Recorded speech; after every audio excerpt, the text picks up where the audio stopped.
Eurocrack, la petite série de vidéos sur les jeunes talents de l'Euro. Je vous en sélectionne un par équipe, un U23, et on va passer en revue chacun des groupes. Aujourd'hui, c'est le groupe A, Allemagne, Hongrie, Écosse, Suisse. Il y a beaucoup de talents, c'était pas bien difficile d'en trouver.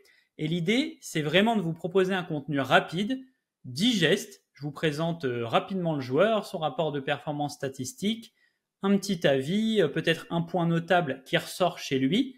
Et puis voilà, c'est vraiment histoire de parler un peu de ces joueurs qui, pour beaucoup, n'auront sans doute que très peu de temps de jeu. Après, ça va dépendre, vous verrez. Et voilà, pourquoi pas vous donner envie de creuser un petit peu plus par vous-même derrière. On commence avec l'Allemagne. C'est une nation avec de très grands talents, mais je me suis concentré sur Maximilian Bayer, 21 ans, 1m85, droitier. C'est l'avant-centre de Hoffenheim qui a vu sa valeur marchande décoller cette saison. C'est d'ailleurs la première saison où il a vraiment du temps de jeu en première division. Et il aura inscrit 16 buts et délivré une passe décisive avec le club allemand. C'est vraiment plus que correct, avec un doublé face à Dortmund notamment. Il y a eu aussi un but contre le Bayern, contre Francfort, etc. Au niveau de quel type de but, 5 du pied gauche, donc voilà, il marque quand même avec son pied faible, 11 du pied droit, et par contre aucun de la tête. À noter également qu'il en a mis 2 hors surface. Au niveau du profil statistique, donc basé sur les données du joueur par 90 minutes cette saison, toutes compétitions confondues, Elite signifie qu'il est dans le top 10% dans le domaine à son poste, et on descend de 10 en 10, c'est via les données Y-Scout. Vous le voyez, il est identifié finisseur mobile par mon algorithme statistique, parce qu'il ressort très bien en dribble et en course avec ballon notamment, et justement, c'est sa particularité. La spécialité de Bayer, malgré ses 1m85, il déroge un peu à ce qu'on pourrait attendre de lui. Il n'est pas forcément très fort dans les airs et il a une mobilité vraiment notable. Il me fait un petit peu penser à Hugo Ekitike dans ce côté-là. Je vais vous montrer à travers des captures d'écran. Donc là, c'est un mouvement qu'il a déjà fait quelques fois, que certains ailiers aiment bien faire aussi. C'est le long de la ligne, quand il reçoit une passe, faire passer le ballon derrière lui sur un contrôle orienté pour le lancer et se retourner en lançant lui-même une course. L'adversaire qui est au marquage, du coup, va avoir un temps de retard parce qu'en général, il s'attend pas à ça et il va être éliminé. Autre exemple ici avec un très beau but qu'il a marqué où il reçoit un ballon qui est parti dans son dos. Il le contrôle, le ballon rebondit quand même au sol. Bayer le garde sur son torse en passant au milieu des défenseurs, se l'amène dans la surface et va fusiller le gardien avec une reprise de volée. Donc voilà, magnifique but.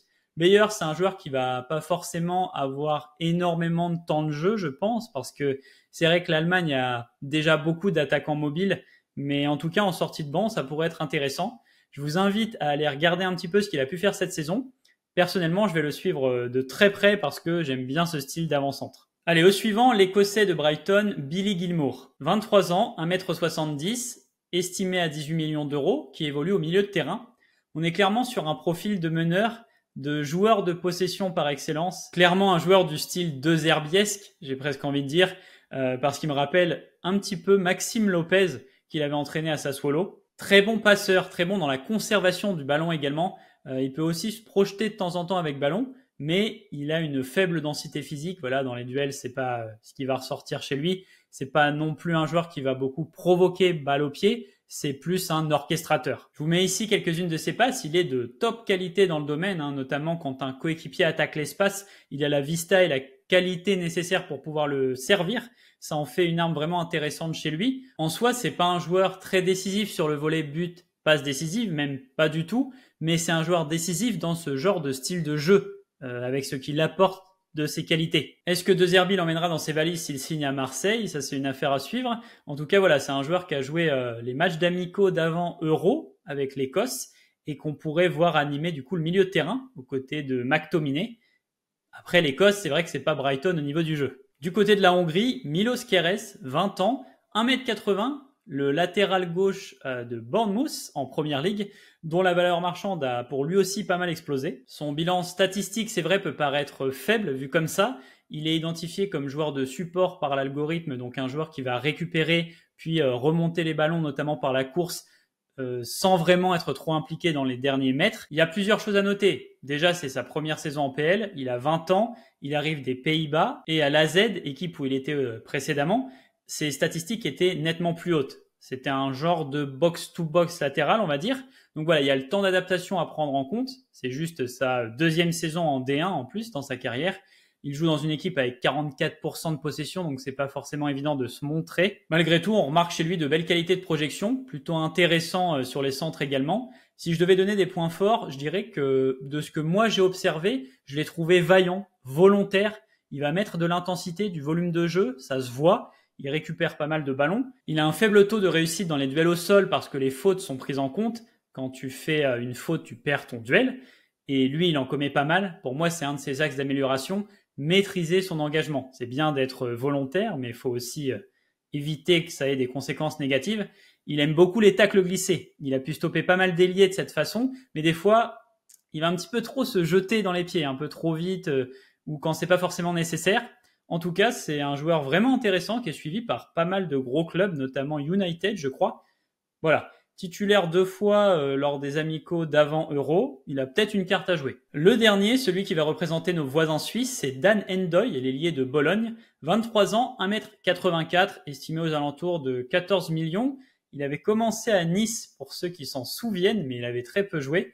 Il est ensuite parti en D1 suisse quelques années, et du coup, cette saison, c'était sa première vraie saison pleine dans un club des 5 premiers championnats. Il aura été certes peu décisif, 2 buts et 4 passes décisives, mais il a montré de vraies qualités de percussion. Ça fait partie de ces ailiers grands de taille qui sont quand même rapides, qui aiment bien provoquer. On le voit ici, élite en course et en dribble, avec en plus une activité défensive plutôt intéressante et un déchet maîtrisé, on va dire. Donc ouais, Endoy pour moi doit progresser dans le dernier geste, parvenir à être plus décisif, comme c'est le cas de beaucoup d'ailiers créatifs ou percutants. Voilà, devenir plus tranchant, mais en tout cas, on a vu de beaux gestes de sa part cette saison. Un point notable également, en tout cas, quand moi je l'ai observé, sur ce que j'ai vu, j'ai noté qu'il tenait bien sur ses appuis. Il n'est pas forcément simple à bouger. Son gabarit doit jouer et ça, combiné à son explosivité, c'est quand même quelque chose d'intéressant. Il comptabilise déjà 11 sélections, pas de but, mais une passe décisive et un penalty provoqué. Il a joué lui aussi des amicaux d'avant Euro, titulaire sur les 2 derniers.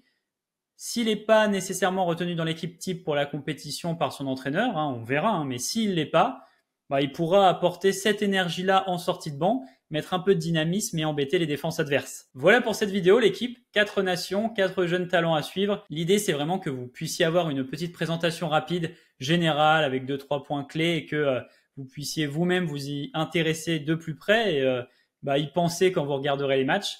N'hésitez pas à donner de la force avec un like, un abonnement et un partage si vous le souhaitez. Moi, je vais préparer les prochains épisodes et je vous dis à bientôt l'équipe.